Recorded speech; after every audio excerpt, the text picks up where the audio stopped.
What's up, Copy Squad? It's your boy Kyle Milligan coming to you live from Boca Raton, Florida. And today I want to talk about how copywriting isn't any fun. In fact, it's not really supposed to be much fun because it is writing, and it is writing for money, for pay. And there's a certain element of whenever you're doing something creative or you're writing, or you're basically, putting your skill on a page and then handing it over to someone, how that can turn into not much fun at all.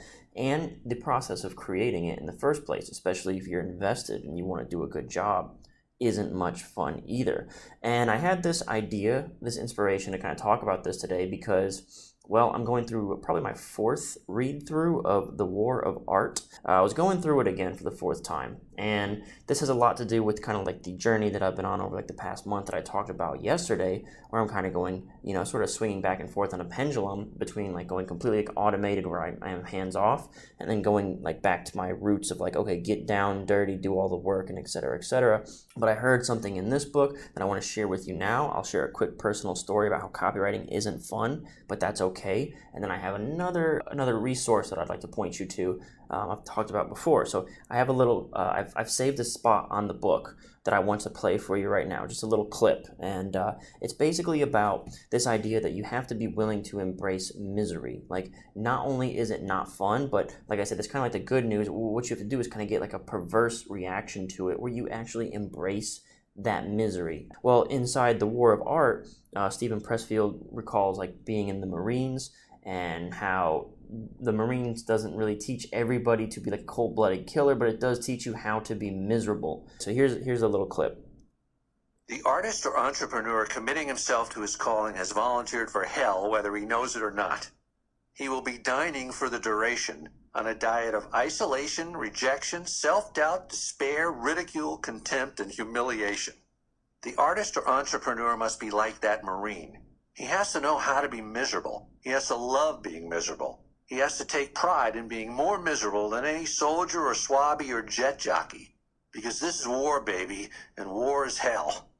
I think that's a really powerful and important quote that really puts into context whenever you're sitting down and you're at the keys, or you're just digging through research and you want to be writing, but there's nothing on the page yet because you don't really have the full scope and story of what you're trying to put together yet. And it is kind of miserable. For instance, today, I think I wrote 200 words of garbage. That's kind of what I did today. I spent like 3 hours just kind of reading articles about a topic that I was already pretty familiar with, just because I want a fresh angle and a new story to tell. And it kind of is a little bit miserable sometimes.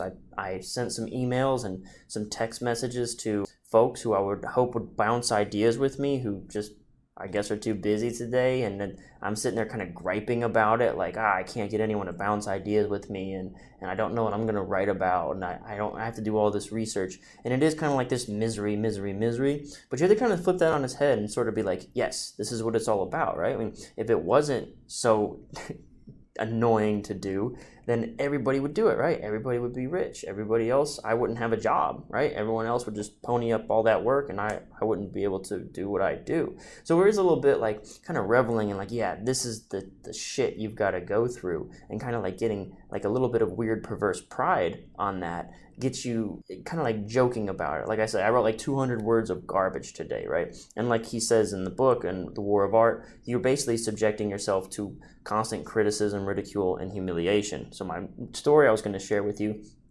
my first draft of my first promo I ever wrote, I've talked about this sort of vaguely before, was the Hottest IPO. And when I submitted it to my copy chief for review, he actually scheduled like a meeting like a couple days later or something with me, sat me down, and he basically informed me that it was the worst piece of copy that he had ever read in his life. So that's kind of like I started there, right? I've said before that when I started, I had no idea how to write copy. I've kind of learned while at Agora Financial. That's pretty humiliating, right? To have your boss sit down and be like, man, you suck. So, I mean, that's kind of what it entails. So that's kind of part of that misery factor. And I kind of wanted to, kind of share that with you, because I think, I don't know, I was kind of going through it today, and I just heard it in the book, and it was like resonating with me, like, yeah, you got to embrace this. You got to embrace this. This is part of it, man. You're subjecting yourself to this like ridicule, this stress, the work, et cetera, et cetera. And I kind of want to flip that a little bit more into like a sort of academic realm now, with Deep Work by Cal Newport. So basically, these are the two books I harp on nonstop, Deep Work and The War of Art. And in Deep Work, one of the things that he talks about, and it's kind of like academic parallel to what Stephen Pressfield was talking about. Stephen Pressfield says embrace the misery and the humiliation and all that stuff. Cal Newport says embrace the boredom, which is kind of almost the exact same thing. So in Deep Work, he's insisting that you embrace boredom, and that whenever you feel boredom, you actually don't immediately react. Don't immediately pull out your phone. And it's crazy, once you start monitoring this, you'll realize how often you do that as a absolutely mindless reaction. What he's talking about when he's talking about embracing the boredom is kind of training your mind to sit and focus deeply on something that might not be like intensely gratifying to focus on. And this comes back to embracing the misery, embracing the boredom. It all kind of goes hand in hand. Like when I'm sitting here and research entails like searching your topic that you want to write about, and then basically reading every link on Google for like the first 3 pages of search results. Some of those things will not seem relevant, but there might be a gem in there somewhere. There might be some little hook or angle that you hadn't thought of. And so you have to kind of comb through all of this stuff. And this is how, you dig through the mine to find the diamond, right? And that's part of like embracing the misery. And it also goes hand in hand with what Cal Newport says in Deep Work, which is embracing boredom. And the better you can train your brain, and I mean literally like train your brain like you're training a muscle. Essentially, we're talking about neuroplasticity now, where there are neurons in your brain, and basically whichever ones you choose to fire are going to get stronger. So the ones that if you constantly react to instant gratification pulls and you constantly flex those neurons in your brain, then it just becomes easier to do that. Those are the stories I wanted to share today. The first one being the War of Art, Stephen Pressfield saying, you've got to embrace misery. Like, that's what the Marines teach you to do. They don't teach you to be killers. They teach you to be, well, it says it doesn't teach everyone to be killers, but it teaches everyone how to be miserable, and that the Marines embrace it. And I know other branches of the military have a similar credo, like embrace the shit, and there's some other ones too. But essentially, you got to kind of revel in that underdog status, and that's something that I had for a long time. The story I wanted to share personally was my first attempt at copy was met with some pretty strong ridicule, and so again, part of the game, like you just keep stumbling forward till you have a hit. And then the next thing was Deep Work, which is more of an academic take on the same sort of mindset, where he's talking about your brain's reaction to certain stimuli, where dude, if you react every time you get bored and you pull out your phone and you start swiping through Facebook, instead of just sitting in the boredom and just embracing it, embracing that you are bored and being cool with it, and not needing novel stimuli every 3 seconds or 1 second, and being okay disconnected and that kind of stuff. Like once you can engage, and not only engage, but really revel in it and be all about it, your abilities, like you're going to surpass the common man. And I think that's just like a cool way to look at it. And if you can adapt that mindset and that skill, it's actually a skill, it's not just something you think about, it's actually something you have to practice. You will surpass your competitors and other writers in the field who just can't do it. They just can't sit down and be still and focus on something that might not be extremely stimulating or new, and do it for extended periods of time too.